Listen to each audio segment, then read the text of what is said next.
Hey guys, my name is Shyla Morgan. I'm currently in my third year at ASU. I'm studying nursing and I have a minor in family and human development. After graduation, I plan on taking my NCLEX exam to become a registered nurse, and I hope to work anywhere in pediatrics, but my dream job is to work in the neonatal intensive care unit.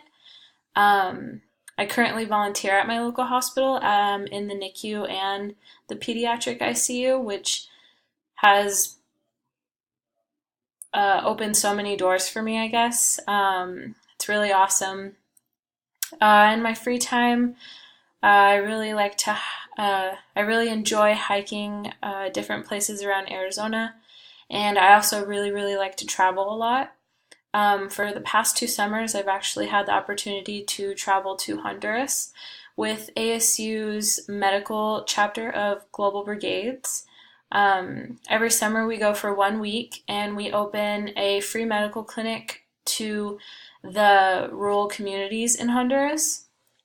Mostly just one or two every time we go, but the amount of patients we see is incredible.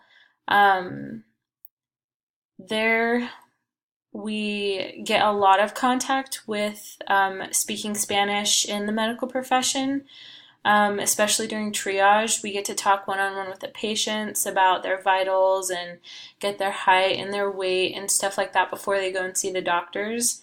Um, and the only previous experience I've had with Spanish was taking it in my freshman and sophomore year of high school. So I was actually really surprised how much of it came back when we did travel to Honduras. Um, but it was really an awesome opportunity getting to speak with them and um, recognizing how much it did come back when we had direct contact with our patients. This coming up summer, actually, I get to travel on a Spanish medical immersion program through Acela Spanish, and there I get to learn Spanish for 9 weeks and shadow doctors in their hospitals in Argentina, Chile, and Peru, which I'm super excited about. So I felt like taking this class would really get me a jump start into that. So I'm excited to work with you guys.